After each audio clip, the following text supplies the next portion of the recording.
Good morning बच्चों। हम संधि पढ़ रहे थे। पिछली क्लास में हमने विसर्ग संधि पढ़ी थी, हम पढ़ रहे थे। उसमें हमने विसर्ग संधि के 3 नियम जो है वो पूरे कर लिए थे। आज जो हम वो विसर्ग संधि का चौथा नियम करेंगे। तो विसर्ग संधि का नियम नंबर 4 देखो। नियम नंबर 4 में भी हमें 2 नियम दिए गए हैं।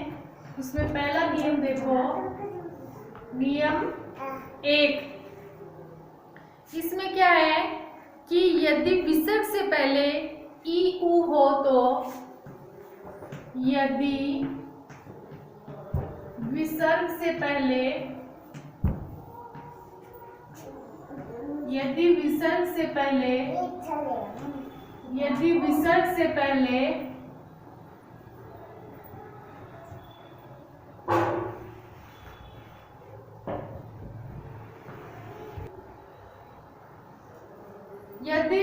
से पहले ई ऊ हो तो, ई ऊ हो तो, ई ऊ हो तो कै ख पै फ के पूर्व विसर्ग, कै ख पै फ के पहले विसर्ग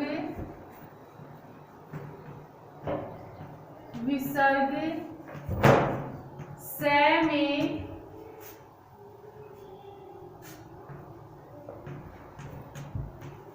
में बदल जाता है।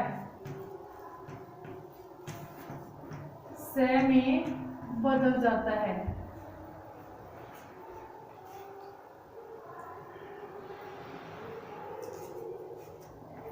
कैसे देखो, ये ई है और ये ऊ है। इसके बाद विसर्ग है तथा इसके बाद कैक है,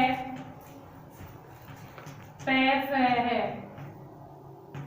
तो विसर्ग जो है वो किस में बदल जाता है? शय में बदल जाता है। मूर्धन्य शय में परिवर्तित हो जाता है। ये है विसर्ग संधि का चौथा नियम। इसके कुछ उदाहरण देखो। विसर्ग संधि के चौथे नियम के कुछ उदाहरण देखो। सबसे पहले है नी है प्लस कपट, नी है प्लस कपट। अब यहाँ देखो अपना नियम लागू हो रहा है। यहाँ ई है, यहाँ विसर्ग है और विसर्ग के बाद कै है। तो विसर्ग का क्या बन जाएगा? मूर्धन्य से बन जाएगा और शब्द बन जाएगा निष्कपट। शब्द क्या बन जाएगा? निष्कपट। अब अगला देखो, एक संधि विच्छेद है। नीह प्लस फल, नीह प्लस फल, ये है। ठीक वही नियम लागू हो रहा है। इधर ई है, इधर फ है, तो विसर्ग किस में बदल जाएगा? श में बदल जाएगा और शब्द बनेगा निष्फल। फिर अगला है दूह प्लस कर्म, दूह प्लस कर्म। अब विसर्ग के बाद क्या है और विसर्ग से पहले ऊ है, तो विसर्ग का क्या बन जाएगा? श बन जाएगा दुष्कर्म। अगला है दुह प्लस प्रकृति, दुह प्लस प्रकृति,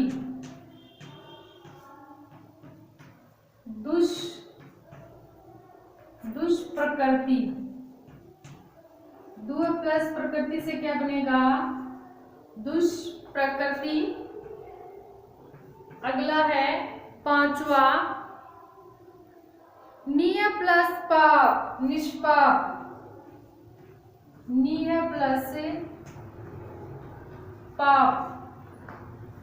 निष्पाप,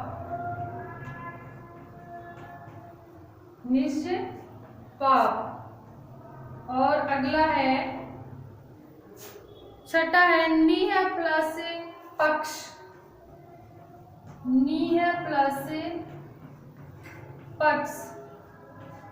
इसकी संधि होगी, संधि करने पर शब्द बनेगा निष्पक्ष, इस प्रकार से।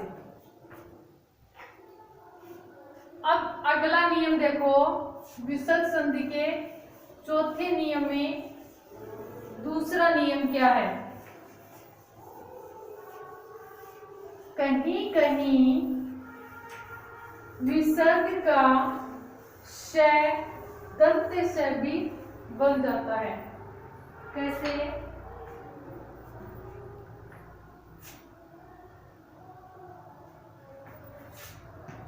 ख का देखो, कहीं कहीं, कहीं कहीं विसर्ग का स हो जाता है।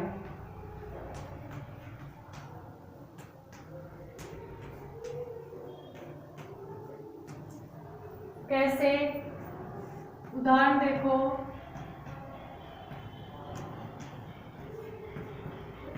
एक उदाहरण है, नमः प्लस कार, नमः प्लस कार। और एक है पुरः प्लस कार। इन दोनों में सेम नियम लागू होगा। इसमें विसर्ग का स हो जाएगा और शब्द बनेगा नमस्कार, और यहाँ शब्द बनेगा पुरस्कार, नमस्कार और पुरस्कार।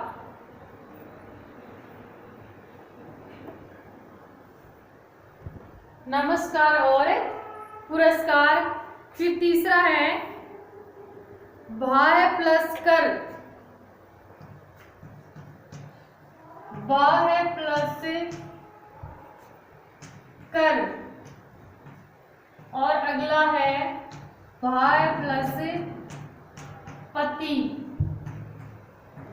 तो इन दोनों में भी सेम नियम लागू हो रहा है। तो यहाँ पे विसर्ग का स होगा तो शब्द बन जाएगा भास्कर और भास्पति, इस प्रकार से ये संधि विच्छेद हो जाएगा। अब नियम नंबर 5 देखो कि यदि विसर्ग से पहले ए हो, नियम 5, यदि विसर्ग से पहले, यदि विसर्ग से पहले ए हो तो, यदि विसर्ग से पहले ए हो तथा उसके बाद घोष व्यंजन हो, तथा उसके बाद घोष व्यंजन हो तो घोष व्यंजन हो तो विसर्ग का, तो विसर्ग युक्त ए अ हो जाता है। विसर्ग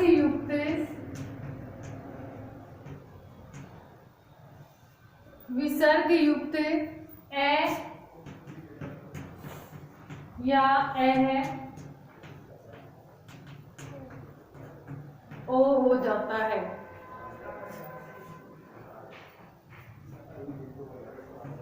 हो जाता है।